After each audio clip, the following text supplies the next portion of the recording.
So check this out, right, guys? Everyone is always telling you to treat yourself, right? But what no one is telling you is how much that advice is costing you. If treating yourself turned out to be a habit, you'll find yourself spending way more money than you ever intended to. And I think that's why most people started this whole buy nothing rebellion. Not because they're not buying anything anymore. They simply choose to buy things that only add value to their life. And that's why in today's video, I want to share the 5 things I stopped buying anymore. Not because I'm cheap or because I'm broke, because they just don't necessarily add any sort of value or make my life any better. They only add clutter, stress, and regret. So let's get into it, guys. Number 1, I'm not buying new gadgets anymore. So let's be realistic, right? Have you guys noticed that, and within the past recent years, most companies nowadays, all they do is make slight modification and a few software upgrade, and then they increase the price tag for their gadgets. A good example would be Apple, right? Ever since I started buying Apple, and that was like way back in college, Apple has been making the exact same phone every single year. And I know a lot of you guys are going to argue with me about this, but I remember I even started arguing with one of my professors back in college. Apple been making the exact same phone, slightly upgrade. I remember we started with 1 camera behind the phone. Now it's 2, now it's 3. But for some reason, the price just been increasing outrageously. At some point, I just got so mad. I was just like, you know what? I make it my purpose in life not to buy a single brand new iPhone. And that's exactly what I did, because as of right now, I have the 15. When I first bought it, right, I hadn't like purchased it like with cash or anything. I just was making monthly payment on it. And I remember by the time I was done paying for the phone, I was talking to the guy over the phone at T-Mobile, and he was trying to convince me to upgrade to a brand new phone.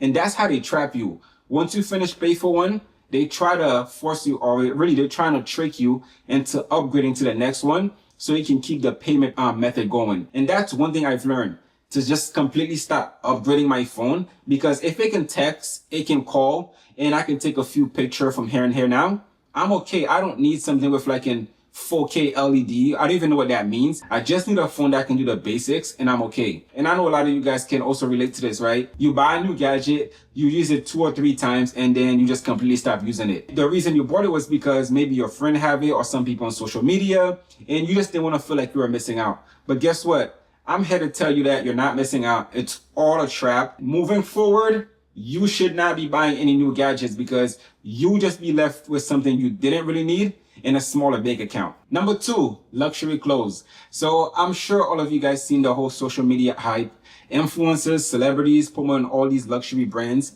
But one thing we tend to forget is that a lot of these influencers, they're not buying the clothes that you see them wearing. In fact, they're getting it for free. And the problem we often tend to have as well is that just because they have it, we should also have it too. Just because this celebrity have this brand or is wearing that brand, we should have it too. Not knowing that they're not paying for it. So all you're doing is you're making these companies more richer just for the sake of it. And I remember back in high school, right?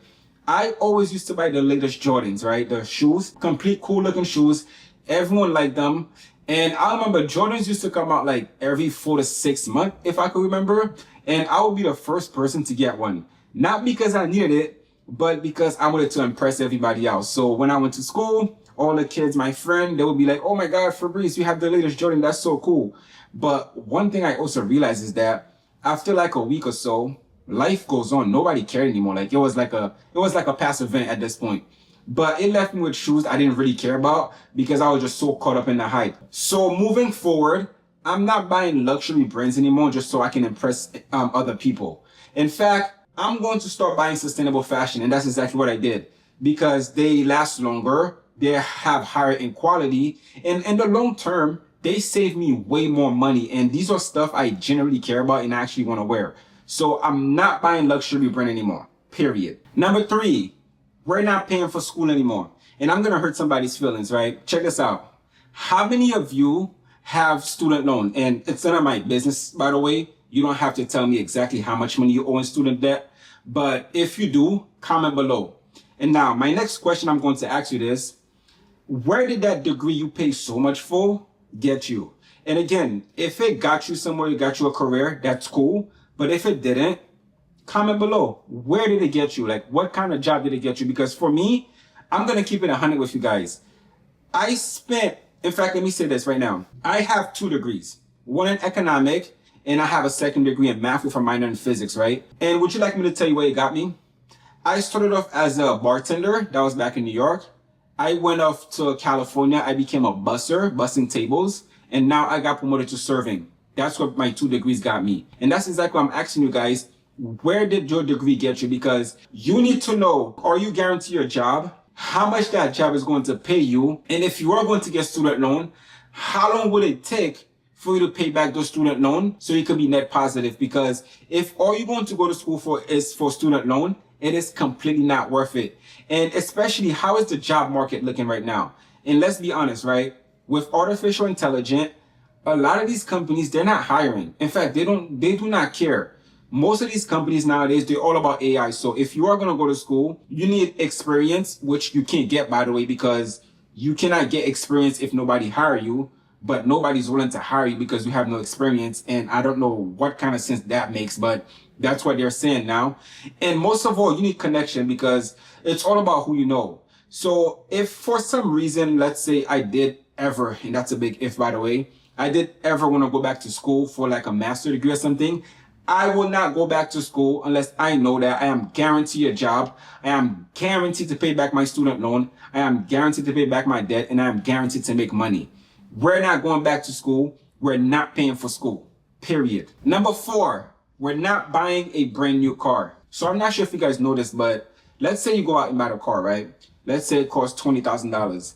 The minute you walk out the dealer with that car, 10% of the value of that car is wiped out. And it's crazy because I never had a car. My friends have a car. My sister have a car. Everyone I know has a car. But for some reason, I was always okay with the idea of not having a car. Especially now I moved to LA. Most people say, you know, for you to live in the Los Angeles area, you definitely need a car. And I can understand why. But the thing with me is I don't go out a lot. I usually just go from work back home. Sometimes I go to my friend's house or maybe to the gym and I come back home. And if I am going anywhere else, I try to plan it out just so I can get to that location for the cheapest as possible. And let's be real, right? Owning a car and buying a car is 2 completely different things. You have to worry about repairs, insurance, maintenance, all that other extra costs that you don't even want to deal with. And especially if it's a brand new car, let's be honest, right? You have to pay interest on that loan. Another thing I also want to mention is that most people, they're not buying cars because they actually need it. It's because they might see like a friend or somebody else have a car. Now, all of a sudden, they feel like they need to have the car. Like, you haven't met somebody who's like, you know what, I want to buy this just because this person have it. It's really ambitious, to be honest with you.